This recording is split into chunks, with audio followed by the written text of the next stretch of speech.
Degree అందరూ ఇస్తారు. Career కి క్లారిటీ ఇచ్చేది మాత్రం కాన్ఫిడో. బెస్ట్ యూనివర్సిటీ సీట్ తో పాటు సెటిల్ అయ్యే స్కిల్ కూడా గ్యారంటీ.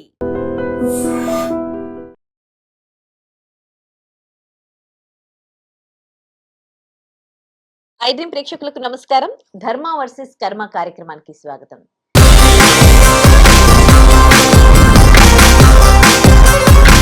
ఇవాల్టి ధర్మ వర్సెస్ కర్మ కార్యక్రమంలో మనతో ఉన్నారు ప్రముఖ ఆధ్యాత్మికవేత్త, త్రివణ గురుపీఠం హీలింగ్ కర్మ గైడింగ్ సోల్ వ్యవస్థాపకురాలు డాక్టర్ హరిత గోగినేని గారు. మాట్లాడదాం. నమస్తే అండి. నమస్తే శ్రీ. రిలేషన్షిప్ లో అంటే మదర్ లవ్ గురించి కూడా మాట్లాడుకుందాం. రీసెంట్ గా ఒక గర్ల్ అంటే తనకి ఇల్లీగల్ రిలేషన్షిప్ ఉండి భర్త పిల్లల్ని వదిలించుకోవాలని పెరుగన్నంలో కొంచెం ఏదో పాయిజన్ కలిపి పెట్టింది అనమాట. తను తల్లి అన్ని కల్తీ అయినా తల్లి ప్రేమ కల్తీ కాలేదు.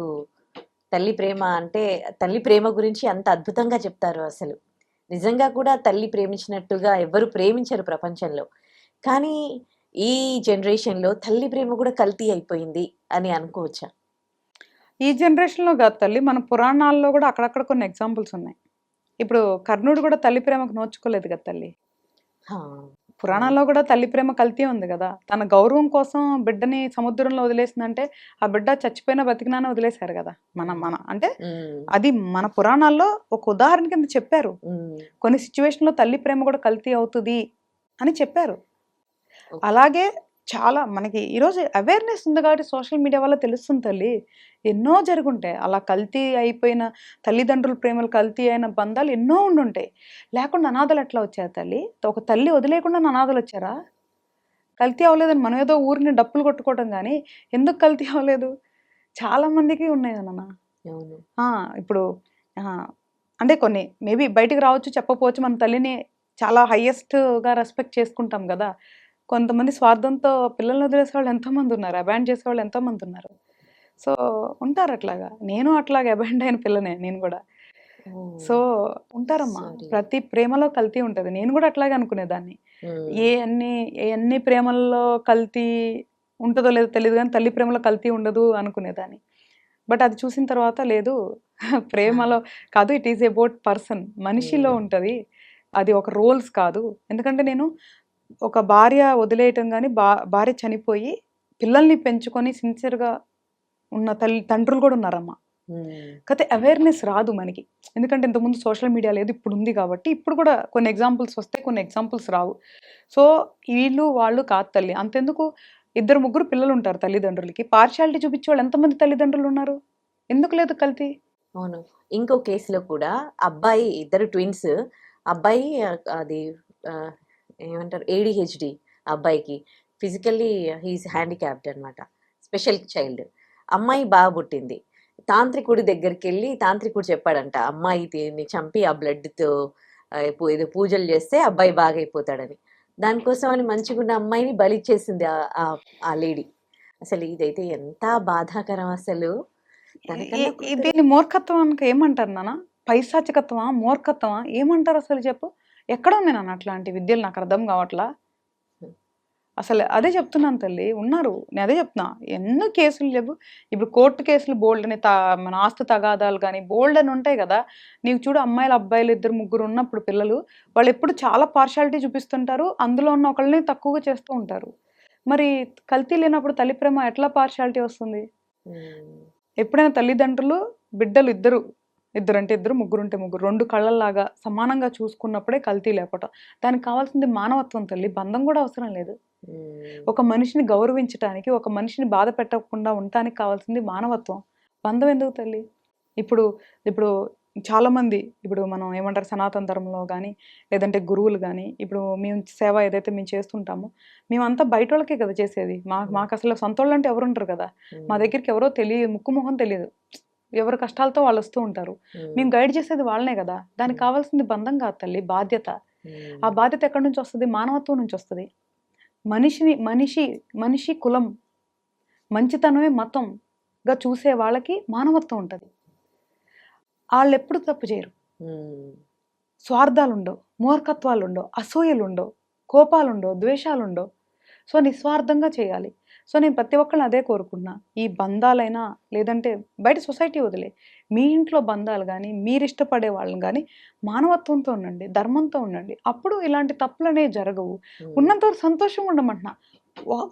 వన్ నైట్ స్టాండా ఏంటంటారు? వన్ నైట్ స్టాండ్ అవని, లేదంటే 1 వీక్ స్టాండ్ అవని, 1 మంత్ స్టాండ్ అవని, 1 ఇయర్ స్టాండ్ అవని, మ్యూచువల్ ఇంట్రెస్ట్‌తో ఉండండి. హింస వద్దు. ఒకళ్ళనొకళ్ళు బాధ పెట్టుకోవద్దు. మానసికంగా అయినా, శారీరకంగా అయినా. ఒక మనిషికి ఇష్టం లేకుండా ఏం చేయొద్దు. ఇదే నేను చెప్తుంది ఇప్పుడు కూడా. Everybody should aware of this. ఏం చేయాలి దీనికి? కంట్రోల్ చేసుకోవాలి ఎవరికి వాళ్ళు. ఇది ఎవరో మనం ఏదో మాయలు మంత్రాలు వేస్తే పూజలు చేస్తే జరగదు. ఎవరిని వాళ్ళు కంట్రోల్ చేసుకొని, ఎవరి మనసుని వాళ్ళ యొక్క ఆధీనంలో ఉంచుకుంటే మాత్రమే మార్పు అనేది అవుతుంది. ఇప్పుడు రిలేషన్షిప్లో ఉన్నప్పుడు సడన్గా ఒక పార్ట్నర్, అమ్మాయి కావచ్చు అబ్బాయి కావచ్చు, నువ్వు నాకు అంటే నచ్చట్లేదు, నేను నిన్ను ప్రేమించలేకపోతున్నాను వదిలేసి వెళ్ళిపోతారు కదా, మరి వాళ్ళ పరిస్థితి ఏంటి? అది మాట్లాడుకోవాలి కూర్చొని. ఇప్పుడు ఎందుకు నచ్చట్లేదు అనేది రీజన్స్ చెప్పి, అవతల పార్ట్నర్ ఏమైనా ఎఫర్ట్స్ పెట్టి దానికి ఏదైనా అనుకూలంగా చేసుకుంటారా లేదా అనేది ఫస్ట్ వాళ్ళకి అవకాశం ఇచ్చుకోవాలి. అప్పుడు కూడా అవుట్కమ్ రాలేదు అంటే మ్యూచువల్గా సపరేట్ అవ్వాలి. నేనేమి ఎప్పుడు కూడా ఒక బంధం మొదలైన తర్వాత మీరు బలవంతంగా కలిసి ఉండని నేను చెప్పను ఎప్పుడు కూడా. ప్రతి ఒక్క మనిషికి సంతోషంగా స్వేచ్ఛగా బతికే హక్కు ఉంది. అందుకే పెళ్లి వరకు వెళ్ళొద్దు అంటున్నా. ఒకవేళ ప్రేమలో ఉన్నప్పుడు మాట్లాడుకోండి. ఇప్పుడు నువ్వే ప్రేమించానని చెప్పి ఇప్పుడు నాకు నువ్వు ప్రేమ లేదు అంటే ఎదుటి వాళ్ళని మనం మోసం చేస్తున్నట్లే కదా. అందుకనే ఏదన్నా ఉంటేనే వెళ్ళమంటున్నా రిలేషన్లో కూడా. అసలు ఏ ఫీలింగ్ లేకుండా వెళ్తే కొన్ని చెప్పు. ఓన్లీ ఫిజికల్గానే నాకు ఇంట్రెస్ట్ ఉంది నీ మీద, లేదా మెంటల్గా ఉందా, క్లారిటీగా చెప్పు. మోసం చేయొద్దు. ఈరోజు అమ్మాయి పడతానికి, అబ్బా నువ్వంటే నాకు ప్రాణం, నువ్వు లేకపోతే నేను చచ్చిపోతాను, నీ కోసం నక్షత్రాలను తీసుకొస్తాను, ఇవ్వద్దు. నీ మీద నాకు ఇంట్రెస్ట్ ఉంది, ఇష్టమైన వాళ్ళు కలిసి ఉందాం చెప్పు. లేదు నాకు నిజంగా నీ మీద ఏదో ఒక రకమైన ఎఫెక్షన్ ఉంది, బాగుంటే పెళ్లి చేసుకుందాం చెప్పు. నాకు పెళ్ళి అనేది ఇంట్రెస్ట్ లేదు, కలిసి ఉన్న వాళ్ళు ఇద్దరం కలిసి ఉందాం చెప్పు. ఉట్టిగా తిరుగుదాం చెప్పు, లేదా ఫిజికల్కి వెళ్దాం చెప్పు. నాకు వేరే అమ్మాయి మీద ఇంట్రెస్ట్ వచ్చింది చెప్పు. ప్రతి ఒక్కటి చెప్పాలి. అదే బాధ్యత. నిజాయితీగా ఉండాలి రిలేషన్లో. అబద్ధాలు ఉండకూడదు. చాలా సంతోషంగా ఉంటుంది. వీళ్ళు అనుకుంటారు అబ్బా నిజాలు చెప్తే గొడవలు అవుతాయి అని. కాదు, అబద్ధాలు దాచడం వల్లే గొడవలు అవుతాయి. చాలా డ్యామేజ్ అయిపోతుంది. నలుగురిలోకి నవ్వులు పాలైపోతారు. ఇప్పుడు చూడు, వీళ్ళు ముందే మాట్లాడుకోను లేదు ముందే ఏదన్నా సాల్వ్ చేసుకొని ఉంటే ఈరోజు ప్రపంచంలో వాళ్ళ గురించి మాట్లాడుకోరు కదా. అంతకంటే అవమానం ఏముంటుంది? లవ్లో రెడ్ ఫ్లాగ్స్ అంటే ఏంటి? ట్రూ లవ్ అంటే ఏంటి అసలు? ఇదే తల్లి. ఫస్ట్ నిబద్ధతగా ఉండాలి, నిజాయితీగా ఉండాలి. అంటే కమిట్మెంట్, హానెస్టీ, చాలా లాయల్గా ఉండాలి. అన్నిటికంటే టాప్ మోస్ట్ క్వాలిటీ రెస్పెక్ట్ఫుల్గా ఉండాలి, గౌరవం ఇవ్వాలి. అమ్మాయి అని చులకన చేయకూడదు. ఫస్ట్ ఆఫ్ ఆల్ అమ్మాయి అని గ్రాంటెడ్గా తీసుకోకూడదు, అమ్మాయి అంటే చులకన చేయకూడదు. సో రెస్పెక్ట్ఫుల్గా ఉండాలి. ఇవన్నీ ఉన్నదే ప్రేమ అంటే. ప్రేమ అంటే ఏదన్నా సపరేట్ ఫీలింగ్ కాదు, వీటిలన్నిటిని కలిపిందే ప్రేమ. ఎక్కడైతే ఒక చోట గౌరవం ఉంటుందో, ఎక్కడైతే సెక్యూరిటీ ఉంటుందో, ఎక్కడైతే మనలాగా మనం ఉండగలుగుతున్నామో, that is called true love. ఎక్కడ నటిస్తున్నావో, ఎక్కడైతే అబద్ధాలు చెప్తున్నావో, that is not true love at all. అది నిజమైన ప్రేమ కాదు. అబద్ధాలు, రెడ్ ఫ్లాగ్స్ అంటే అంతేరా. ఫస్ట్ అబద్ధం, మ్యానిపులేషన్. ద బిగ్గెస్ట్ ప్రాబ్లం ఇప్పుడున్న జనరేషన్లో మ్యానిపులేషన్. షార్ట్ కట్స్, ప్రతి దానికి షార్ట్ కట్స్. లైఫ్కి షార్ట్ కట్స్ ఉండవు. సో అన్ని షార్ట్ కట్స్లో కావాలి. సో ఓపెన్గా ఉండరు, హానెస్ట్గా ఉండరు. సో చీటింగ్ అనమాట, అబద్ధం. ఇట్లాగా ఇవన్నీ ఉంటాయిరా. సో ఇవన్నీ ఫ్లాగ్సే. సో ట్రూ లవ్ అంటే మనలాగా ఎవరిలాగా వాళ్ళు ఒక రిలేషన్లో ఉండగలుగుతున్నారు, ధైర్యంగా ఉండగలుగుతున్నారు అంటే అదే ట్రూ లవ్. ఫైనల్గా మీరు యూత్కి ఏం చెప్పదలుచుకున్నారు? ఈ రిలేషన్షిప్స్లో మోసపోతూ ఉన్నారు, మోసం చేస్తూ ఉన్నారు. సో ఏమైనా మెసేజ్ ఇస్తారా మీరు? అయితే ఇప్పుడు నేనేం చెప్తున్నానంటే, ఇప్పుడున్న జనరేషన్ ఈజ్ చాలా పవర్ఫుల్. వాళ్ళు ఏమన్నా చేయాలి అనుకుంటే చాలా చాలా పవర్ఫుల్ జనరేషన్. ఎందుకంటే చాలా స్పీడ్గా ఉన్నారు. సో ఇప్పుడు చూస్తే చాలా చిన్న చిన్న పిల్లలు కూడా బిజినెస్లు స్టార్ట్ చేస్తున్నారు. చాలా యంగ్ పిల్లలు కూడా కొత్త కొత్త స్టార్టప్స్ అని, కొత్త కొత్త చాలా ఏమంటారు యంత్రాలు కనిపెట్టడం కానీ ఇట్లాంటి చాలా చాలా చేస్తున్నారు. So there are so many people who are real inspiration. అంటే మంచిగా ఇన్స్పిరేషన్గా తీసుకునే యూత్ కూడా ఇప్పుడు జనరేషన్లో ఉన్నారు. అవును. కానీ నేనేమంటున్నానంటే సోషల్ మీడియాని కొంత కట్ చేసి అవసరమైన టైంలో చూస్తాం. అట్రాక్షన్ అంటే ఏజ్ హార్మోన్స్ వస్తాయి, కానీ ఎంతో కొంత కంట్రోల్ చేసుకోండి. ఫస్ట్ మిమ్మల్ని మీరు లవ్ చేసుకోండి. సో మీ లైఫ్కి ఏది కరెక్ట్ అది చెయ్యండి. ఏమి చెయ్యొద్దని నేను చెప్పట్లా. చదువు టైం చదువుకి ఇవ్వండి, కెరియర్ సెటిల్ అయ్యే టైం కెరియర్కి ఇవ్వండి, తల్లిదండ్రుల గౌరవం తల్లిదండ్రుల సమయం వాళ్ళకి ఇవ్వండి. మీకంటూ ఒక ప్రేమ ఉండాలి అనుకుంటే దానికి టైం పెట్టుకోండి, కానీ ప్రాపర్గా పెట్టుకోండి. చీటింగ్స్ వద్దు. వాడికి బాయ్ ఫ్రెండ్ ఉన్నాడు, ఆ అమ్మాయికి వాళ్ళకి గర్ల్ ఫ్రెండ్ ఉన్నారు అని మీరు రిలేషన్స్కి వెళ్ళొద్దు. When you find your soulmate, when you find the right person, మీకు ఎప్పుడైతే కరెక్ట్ మీ వ్యక్తిత్వానికి ఎవరైతే ఖచ్చితంగా అలైన్మెంట్లో ఉంటారో వాళ్ళతో రిలేషన్కి వెళ్ళండి. ఎప్పుడైనా సరే ప్రేమ కానీ ఒక బంధం కానీ ఒక అద్భుతమైన అనుభూతినిచ్చేలాగా ఉండాలి తప్ప అది ఏదైనా కానీ 1 డే కానీ 2 డేస్ కానీ 1 వీక్ ఉన్నా 1 మంత్ ఉన్నా 1 ఇయర్ ఉన్నా ఒక జన్మ ఉన్నా అదొక అనుభూతిలాగా ఉంచుకోండి తప్ప చెడు అనుభవాలకి చెడు అనుభూతులకి వెళ్ళొద్దు. ఈ సోషల్ మీడియా రీల్స్ వ్యూస్ ఈ పిచ్చిలో పడొద్దు. ఇదంతా ఒక ఫేక్ ప్రపంచం. There is so beautiful world. బయట ఇంకా చాలా అద్భుతమైన ప్రపంచం ఉంది. చూడండి, ఎక్స్ప్లోర్, ట్రావెల్ చేయండి, అందమైన ప్రదేశాలు ఉన్నాయి. సో వెళ్ళండి, చక్కగా రకరకాల ఫుడ్స్ ఉన్నాయి, ట్రై చేయండి, చాలా నేర్చుకోవచ్చు, చాలా చెయ్యొచ్చు. మన దేశానికి మనం ఏదో ఒకటి కాంట్రిబ్యూట్ చేయొచ్చు, మన కుటుంబానికి మన సొసైటీకి చేసుకోవచ్చు, మనకి హ్యాపీగా ఏదో ఒకటి చేసుకోవచ్చు. సో ఈ లస్ట్ లవ్వే కాదు జీవితం, this is part of life. దాని గురించి ట్రామాలోకి వెళ్ళటం కానీ మానసిక ఒత్తిడుల్ని పెంచుకొని సైకలాజికల్ ఇష్యూస్ తెచ్చుకోవద్దు. అసలు చనిపోవాలి అన్న ఆలోచన ఎప్పుడు తెచ్చుకోవద్దు. ఎంత భయంకరమైన ఇన్సిడెంట్ అన్నా అవనే. మానసికంగా చచ్చిపోండి, బతకండి, బట్ శారీరకంగా మాత్రం మీకే మీరు ఏం చేయొద్దు until it is comes naturally. సహజ మరణంకి వెల్కమ్ ఇవ్వండి తప్ప బలవంతంగా ఇట్లాంటి ఏం చేసుకోవద్దు. ఒక వ్యక్తి వల్ల ఒకళ్ళ వల్ల ఎండ్ చేసుకునేంత చీప్ జీవితం మంది కాదు. చాలా అందమైన జీవితం. చెడు అనుభవాలు రావటం సహజం. లెట్ ఇట్ గో, వదిలేసేయండి. కొన్ని రోజులు బాధపడండి, ఇట్స్ ఓకే. బట్ కానీ దానివల్ల చెడు అలవాట్లకి వెళ్ళమాకండి. ఇప్పుడు యూత్లో అనదర్ ప్రాబ్లమ్ ఈజ్ చెడు అలవాట్లు, బ్యాడ్ హ్యాబిట్స్. సో ఇంకా ఆల్కహాల్ అనుకోండి, ఇంకా చాలా రకాల అలవాట్లకి వెళ్ళిపోతున్నారు. వాళ్ళకి అప్పుడు ఒళ్ళు ఏం తెలియట్లేదు, ఆ టైంలో ఏం చేస్తున్నారో అర్థం కావట్లేదు. సో తల్లిదండ్రులు మోసం చేయటంతోనే ఫస్ట్ పతనం మొదలవుతుంది. అంటే తల్లిదండ్రులు తెలియకుండానే కదా తిరగటం ఇవన్నీ జరుగుతుంది. సో దాని తర్వాత ఎవరితో అయితే ఉంటున్నారో వాళ్ళని మోసం చేయటంలో సెకండ్ పతనం ఉంటుంది. సో దయచేసి అమ్మాయిలు అబ్బాయిలకి, అమ్మాయిలు కానీ అమ్మాయిలకి అబ్బాయిలు కానీ ఇదే కాదు జీవితం. తిరగటం లేదంటే ఏదో అలా ఇంటిమేసీ చేసుకోవటం, దిస్ ఈస్ నాట్ లైఫ్. చాలా ఉంది లైఫ్.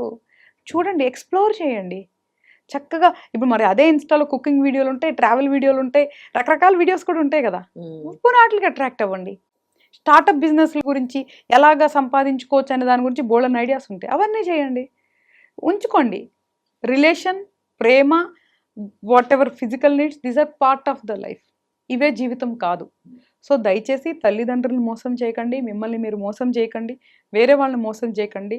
ధర్మంగా ఉండి కర్మకి బద్ధంగా ఉంటే జీవితం చాలా బాగుంటుంది. బలవంతంగా తనువు చాలించే వాళ్ళ గురించి కర్మ ఏం చెప్తుంది? అంటే కర్మలో రాసి పెట్టి ఉండడం వల్లనే వాళ్ళు బలవంతంగా ప్రాణాలు తీసుకుంటున్నారా, లేకపోతే అలా తీసుకుంటే కర్మలో ఏం జరుగుతుంది? తెలియని ఎప్పుడు నేను చెప్తాను, ఫ్రీ విల్ ఉంటుందని. అంటే స్వేచ్ఛగా నిర్ణయం తీసుకునే ఇది ఉంటుంది. వాళ్ళతో మోసపోవాలి అనేది కర్మ అయి ఉండొచ్చు, కానీ నువ్వు చచ్చిపోవాలని కర్మ ఎప్పుడు చెప్పదన్నమాట. మనకి అది మన స్వంత నిర్ణయం. ఒకళ్ళు నీకు చెడు వాళ్ళు రావాలి, వాళ్ళ చేతిలో నువ్వు మోసపోవాలి అనేది నువ్వు పే బ్యాక్ చేయాల్సింది. ఇక్కడ ఇది అర్థం చేసుకోమంటున్నా. నేను ఏ జన్మలో చేసుకున్న కర్మ వల్ల ఇప్పుడు మోసపోయాను, నేను బాధపడ్డాను, సో నేను పే చేసేసాను, అయిపోయిందని వదిలేయండి, మీ జీవితం మీరు బతకండి.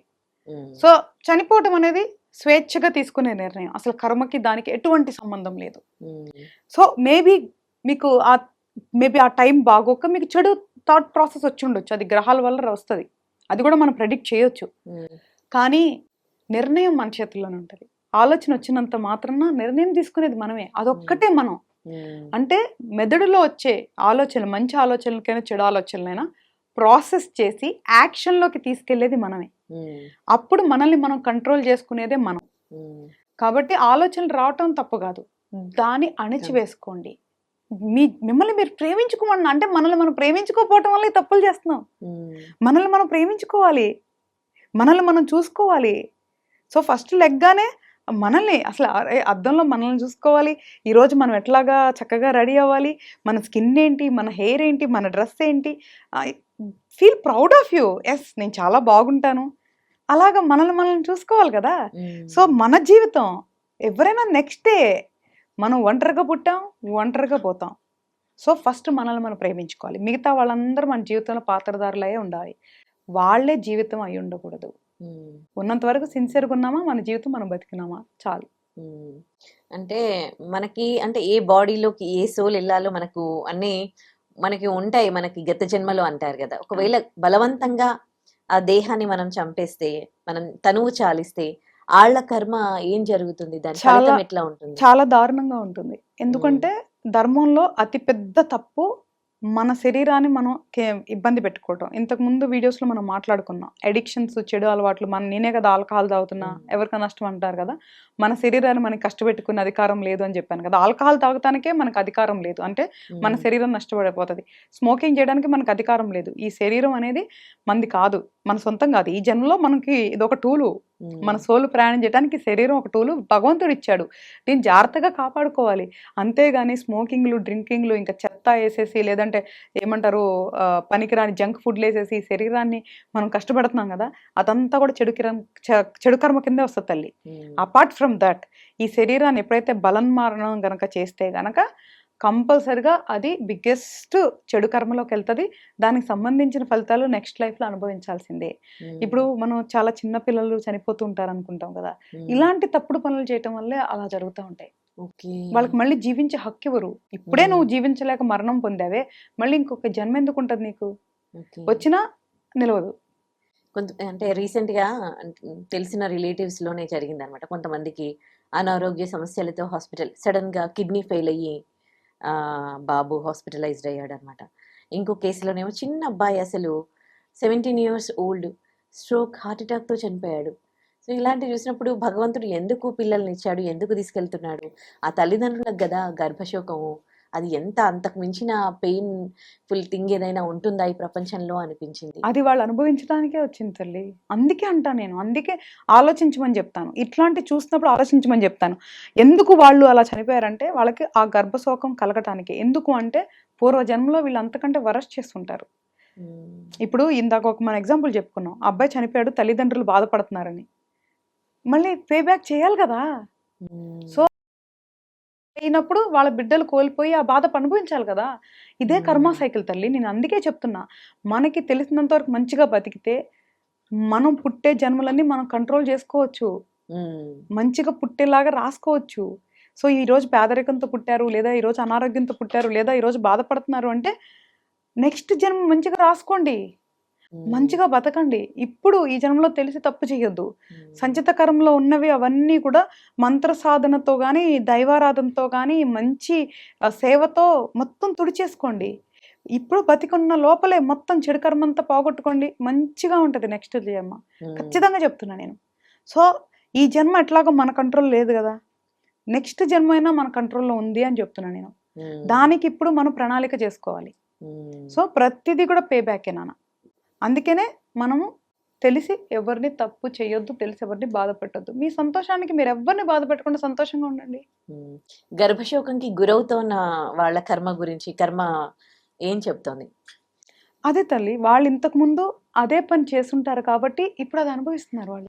ఓకే, ఇప్పుడు వాళ్ళు ఏమైనా అంటే బలవంతంగా తను చాలిస్తే వాళ్ళ పిల్లలు అట్లా చేసినప్పుడు వాళ్ళకి వాళ్ళ పేరెంట్స్ పెయిన్ అనేది తెలుస్తుంది. సో పే బ్యాక్ అనేది మ్యాండేటరీ నాన్న. కర్మలో ఏదైతే జస్టిస్ ఉందో డిలే ఉంటుంది, బట్ నాట్ డినైల్. సో అది నేను ఎప్పుడు ఖచ్చితంగా చెప్తా. ఎందుకు, వాళ్ళు బాగున్నారు, వాళ్ళు తప్పులు చేస్తున్నారు, వాళ్ళకి ఏం రాలేదంటే నో, వస్తుంది. ఎప్పుడు రావాలనేది కర్మ సిస్టమ్ చూసుకుంటుంది, మనం ఎవరని చెప్పడానికి. ఎప్పుడు ఏం ఎలా ఇవ్వాలనేది కర్మ చూసుకుంటుంది. అందుకే మన సోల్ని క్లీన్ చేసుకోవాలి మనం. తల్లిదండ్రుల ముందే పిల్లలకి ఏమైనా జరగడము, వాళ్ళు చనిపోవడము అదొక బాధాకరము. ఇంకోటి ఏంటంటే సఫర్ అవ్వడము, హెల్త్ ఇష్యూస్‌తో చాలా సఫర్ అవ్వడము. అదైతే ఎవరికి పగవాళ్ళకి కూడా అలాంటి పెయిన్ రావద్దు అనిపిస్తది. మరి ఇదేంటి? వీళ్ళు ఇంతకుముందు తల్లిదండ్రులను సఫర్ చేస్తుంటారు. హ్మ్. ఇప్పుడు తల్లిదండ్రులను చూస్తున్నాం చాలా మంది. కొన్నైతే చాలా బాధాకరమైన వీడియోస్ ఉంటాయి. అందుకే అసలు నేను సోషల్ మీడియా చూడను. ఎవరన్నా చూపిస్తే కూడా అసలు నేను మాక్సిమం అందుకే అవాయిడ్ చేస్తా. ఆస్తుల తగాదాల కోసమో లేదా కోపాల కోసమో వృద్ధుల్ని, తల్లిదండ్రుల్ని వృద్ధాశ్రమంలో పడేయటం కానీ, చేతులతో కాళ్ళతో కొడతాం కానీ ఇట్లాంటి పనులన్నీ చేస్తున్నారు. మరి తల్లిదండ్రులు బాధ పెట్టినప్పుడు ఊరుకుంటారమ్మా? కర్మ చూస్తూ ఊరుకుంటుందా? పే బ్యాక్ చేయాల్సిందే కదా. తల్లిదండ్రులను పట్టించుకోకుండా ఉన్నప్పుడు ఎందుకు వాళ్ళకి మళ్ళీ ఉండదు? నెక్స్ట్ కంపల్సరీగా ఉంటుంది కదా. అంటే కొంతమంది మంచి వాళ్ళున్నా వాళ్ళకి గూడా ఎవరు మంచి వాళ్ళు? ఎవరికి అంటే తల్లిదండ్రులను బాగా చూసుకున్నా గానీ ఇతరులకి ఏమి అన్యాయం ఇప్పుడు చేయకుండా కాకపోతే ఇంతకు ముందు చేసినావు కదా, దానికి ఇప్పుడు పే చేయాలి కదా నువ్వు. హ్మ్. ఇప్పుడుదే మంచి అంటే ఎట్లాగా? ఈ జన్మలో నువ్వు ఇది చేయకపోయి ఉండొచ్చు. ఇంతకు ముందు చేసింది కదా ఇప్పుడు నువ్వు రాసుకుంది వచ్చింది. హ్మ్. ఇంతకు ముందు చేసిన చెడు కర్మని పే బ్యాక్ చేయటానికి ఈ జన్మ ఎత్తావు. సో అది కంప్లీట్ చేసుకోవాల్సిందే కదా. హ్మ్. ఓకే. చాలా బాగా చెప్పారు అన్ని విషయాల గురించి. థ్యాంక్ యూ సో మచ్ అండి. Thank you Shri. And for more videos, Please subscribe to iDream. Please subscribe to iDream. Please subscribe iDream. And please subscribe to iDream. For more videos, subscribe to iDream. please like, share and subscribe to the channel. Congratulations, iDream. subscribe to iDream. Subscribe to iDream. So subscribe to iDream Media. iDream ki iDream team అందరికి huge congratulations. Please subscribe iDream Media. Please subscribe to iDream.